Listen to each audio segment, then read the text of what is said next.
নমস্কার, আপনারা দেখছেন নিউজ মুখ্য বার্তা। সকলের সাথে সকলকে নিয়ে নিউজ মুখ্য বার্তা দেখতে চ্যানেলটি সাবস্ক্রাইব করুন।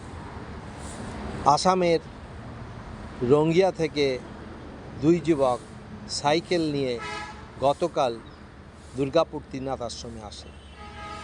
তাদের উদ্দেশ্য হলো তারা সাইকেলে কেদারনাথ যাবেন।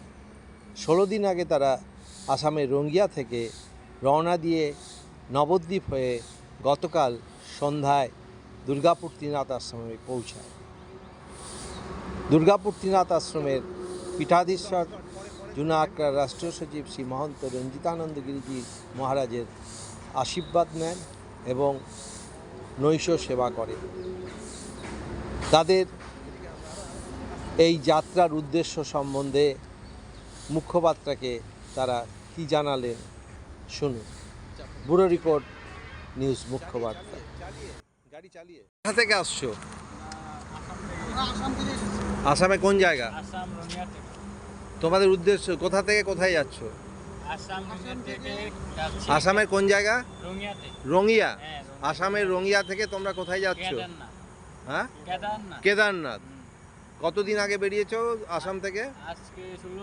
16 দিন আসাম থেকে বেরিয়েছো। 16 দিনে পৌঁছেছো দুর্গাপুরে।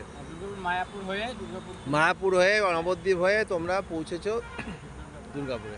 এখান থেকে তোমরা কি কি রাস্তা দিয়ে যাবে? কোন কোন রাস্তা দিয়ে যাবে? এরকম করুন, একভাবে হাইওয়ে দিয়ে যাবে।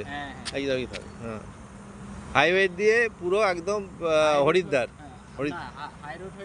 রাম মন্দির, অযোধ্যা থেকে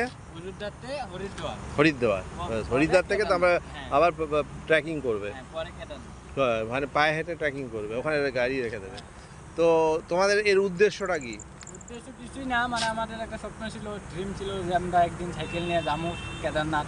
তো পরে 2 বছর ধরে ভাবছি, এসেও যাওয়া হয় নাই, সব কিছু যাওয়া হয় না। পরশিসে আমরা 2 বন্ধু মিলে প্রোগ্রাম করলাম, ওর ঘরের থেকে পারমিশন নিয়ে ঘরের থেকে বাইরে ভগবানের নাম নিয়ে, মহাদেবের নাম নিয়ে বেরিয়েছে। তোমরা এমনি কি করো পেশায়? আমরা তেমন কিছু করি না, পড়াশোনা করেছো? পড়াশোনা করেছি। এটাই তোমাদের একটা অ্যাম্বিশন যে তোমরা সাইকেলে কেদারনাথ যাবে। তো আমাদের এই আশ্রমে এসে কেমন লাগছে? আমাদের আশ্রম জুনা আকড়ার, এখানে রাষ্ট্রীয় সচিব রঞ্জিতানন্দ মহারাজের আশ্রম, এখানে তোমাদের কেমন লাগছে? খুবই ভালো লেগেছে। মহারাজের সাথে সাক্ষাৎ হয়েছে? হ্যাঁ।